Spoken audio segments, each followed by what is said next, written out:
फरवरी, लोग जिसे मोहब्बत का महीना कहते हैं। फरवरी की 14 तारीख, लोग जिसे मोहब्बत का दिन कहते हैं। वर्षों पहले इसी दिन एक खूबसूरत लड़की का जन्म हुआ था, जिसके चांद से मुखड़े को एक बार देखकर लोग देखते ही रह जाते। उसकी खूबसूरती पर न जाने कितने लोग फिदा हुए और कितनों को प्यार हुआ, मगर वह ताउम्र प्यार को तरसती रही। उस लड़की को जमाना अभिनेत्री मधुबाला के नाम से जानता है। उन्हें वीनस ऑफ इंडियन सिनेमा के रूप में भी याद किया जाता है। आइए जानते हैं उनके बारे में। वीडियो को लाइक करें और सब्सक्राइब करें। मधुबाला ने महज 36 वर्ष का जीवन जिया, मगर इतने कम वर्षों में ही उन्होंने ऐसा काम किया कि आज तक कोई उन्हें टक्कर देने वाला नहीं है। मधुबाला का जन्म 14 फरवरी 1933 को दिल्ली में अताउल्लाह खान और आयशा बेगम के घर में हुआ था। मधुबाला 11 भाई बहनों में 5वें नंबर पर थीं। उनकी खूबसूरती के चर्चे सब जगह थे। घर की जिम्मेदारी उठाने के लिए अदाकारा ने कम उम्र से ही काम करना शुरू कर दिया था। वर्ष 1942 में मधुबाला ने महज 9 साल की उम्र में फिल्म वसंत में काम किया और यहीं से ये उनके फिल्मी करियर की शुरुआत हुई।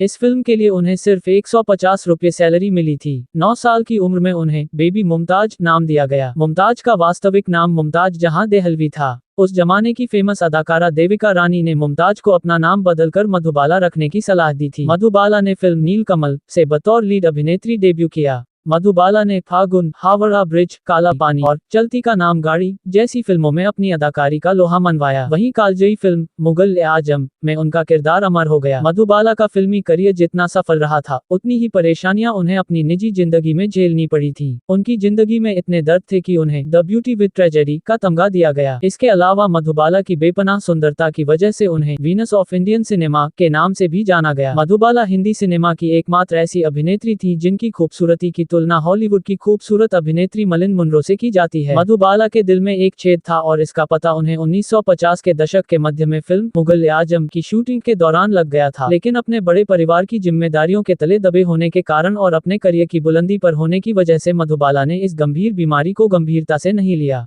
ऐसे में धीरे धीरे ये बीमारी और बड़ी हो गई। आखिरकार 23 फरवरी 1969 को महज 36 साल की उम्र में मधुबाला इस दुनिया को छोड़ गईं। मधुबाला और दिलीप कुमार के प्यार के किस्से सारी दुनिया जानती है। दोनों की पहली मुलाकात फिल्म तराना के सेट पर हुई। फिर मुगल आजम की मेकिंग के दौरान दोनों की नजदीकियां बढ़ीं।